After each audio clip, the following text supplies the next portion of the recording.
Inapatikana kwenye kitabu cha Ayubu katika Agano la Kale na inasimulia juu ya imani, uvumilivu na uaminifu kwa Mungu licha ya majaribu makali. Maisha ya Ayubu kabla ya majaribu. Ayubu alikuwa mtu tajiri na mwenye haki mbele za Mungu. Alikuwa na familia kubwa, watoto 10, wana 7 na binti 3, na mali nyingi ikiwa ni pamoja na mifugo mingi, watumwa na mashamba. Alimcha Mungu na kuepuka uovu. Siku moja, Shetani alifika mbele ya Mungu na kudai kwamba imani ya Ayubu ilitokana na baraka alizopokea. Shetani alidai kwamba ikiwa Ayubu angepoteza kila kitu, angemtukana Mungu. Mungu alimruhusu Shetani kumjaribu Ayubu, lakini bila kuathiri maisha yake. Kupoteza mali na watoto. Shetani alianza kwa kuleta majanga makubwa. Majambazi walivamia na kuiba ng'ombe wake na punda. Moto kutoka mbinguni uliunguza kondoo wake na watumishi wake. Wakaldayo walivamia na kuiba ngamia wake. Kimbunga kilipiga nyumba ya wanawe na wote wakafa. Licha ya yote haya, Ayubu hakumtukana Mungu bali alisema, Bwana alitoa, Bwana ametwaa, jina la Bwana lihimidiwe. Shetani alipomwona Ayubu bado ni mwaminifu, alirudi kwa Mungu na kusema kwamba kama angegusa afya yake, angeasi.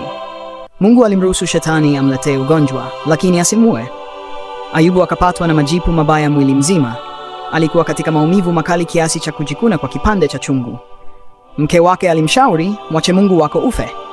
Lakini Ayubu alijibu, je, tupokee mema kutoka kwa Mungu wala tusipokee mabaya? Hata katika mateso yake, Ayubu hakumtukana Mungu. Ayubu alitembelewa na marafiki wake 3. Elifazi, Bildadi. Kwa siku 7, Sofares walikaa kimya wakiwa na huzuni kwa hali ya Ayubu. Baadaye walijaribu kumwambia kwamba lazima alikuwa ametenda dhambi, hivyo mateso yake yalikuwa adhabu kutoka kwa Mungu.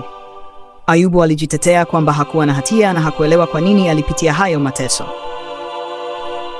Baada ya mjadala mrefu, Mungu alimtokea Ayubu katika upepo mkali na kumwonyesha ukuu wake.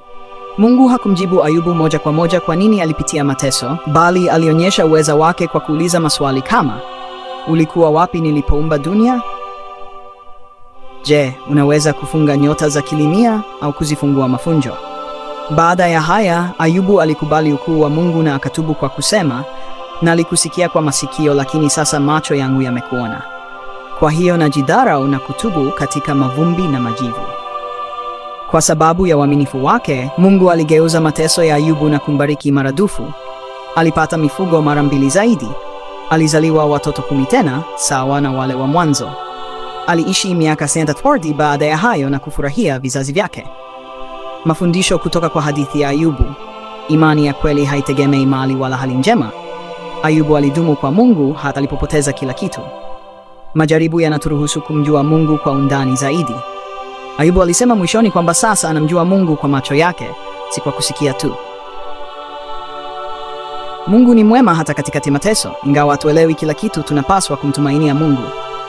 Mateso sio lazima yawe adhabu ya dhambi. Marafiki wa Ayubu walikosea kwa kudhani mateso yake yalitokana na dhambi. Pia Ayubu ni somo la uvumilivu, imani na uaminifu kwa Mungu katika hali zote. Inatufundisha kumtumainia Mungu hata tunapopitia nyakati ngumu, kwa sababu hatimaye Mungu anaweza kubadilisha hali yetu kwa wema.